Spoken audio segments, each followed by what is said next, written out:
Hello everyone, সবাই কেমন আছো? গতকাল সন্ধেবেলা আমি আর সোনু বেরিয়েছিলাম আমাদেরই এখানে লোকাল মার্কেটে। এই যে রোডের মধ্যে ডেকোরেশনগুলো দেখতে পাচ্ছ, এগুলো কিন্তু করা হয়েছে আজকে রামনবমীর জন্য। এই লোকাল শপিং মার্কেটটাতে এসেছিলাম, যেখানে ঘরের যাবতীয় জিনিসপত্র, সংসারের যাবতীয় জিনিসপত্র পাওয়া যায়। এমনকি তোমরা বিশ্বাস করবে না, অ্যামাজন, ফ্লিপকার্টেও যেগুলো আমরা টুকিটাকি জিনিসপত্র কিনে থাকি ঘর সাজানোর জন্য বা দরকারি জিনিসপত্র, সেগুলোও কিন্তু এখানে সব পাওয়া যায় এবং রিজনেবল প্রাইসে।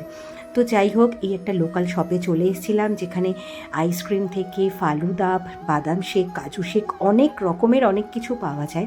তো ভাবলাম অনেকটাই গরম পড়ে গেছে, আর এই ফালুদা বা শেক অনেক দিন ধরে খাওয়া হয়নি, তো প্রায় 1-1.5 মাস পরে বেরিয়েছি, তো খাওয়াই যাক। তার জন্য কিন্তু ম্যাঙ্গো ফালুদা নিয়েছিলাম আমি, আর সোনু আইসক্রিম খাচ্ছিল। এদিকে দিব্যেন্দুর জন্য নিয়েছিলাম বাদাম শেক।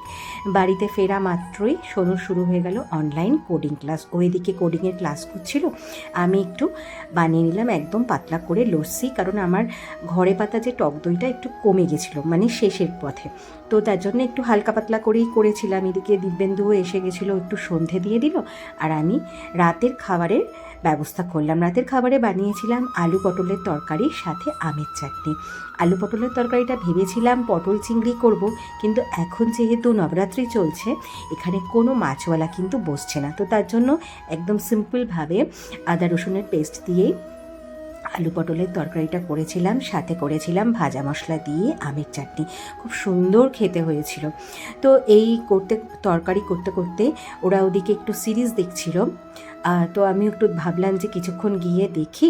তো দেখতে দেখতে আবার খাবারের টাইম হয়ে গেল, ডিনারের টাইম হয়ে গেল। এদিকে কিন্তু এসে আমি ফাটাফাট, যেহেতু চিকেন মাটন তো সবসময় ভালো লাগে না, তো আর মাছও বসছে না, তাই জন্য সবার জন্য ডিম ভেজে নিলাম। সোনুর জন্য লঙ্কা ছাড়াই হচ্ছে অমলেট বানালাম, আর আমাদের জন্য বানিয়ে নিলাম হচ্ছে একদম ঝাল ঝাল করে, বেশি করে লঙ্কা দিয়ে পেঁয়াজ দিয়ে ডিমের অমলেট।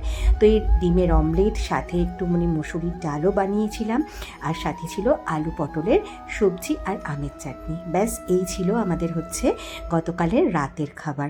তো তোমরা কে কী খেলে অবশ্যই কিন্তু হচ্ছে জানিও আমার সাথে। আর অনেক দিন পরে তোমাদের সাথে গল্প করতে এসে বুঝতেই পারছো শরীরটা অনেকটাই খারাপ। যাই হোক, আর আমার না একটা স্বভাব আছে যে রাতে সমস্ত কিছু কমপ্লিট করে আমি কিন্তু কিচেন একদম নিট অ্যান্ড ক্লিন করে রাখি, কারণ নোংরা কিচেন আমার একদম দেখতে ভালো লাগে না। যাই হোক, আজকের মতন এটুকুই ব্লগ। চলো আজকের মতন টাটা, সকলে ভালো থেকো, সুস্থ থেকো।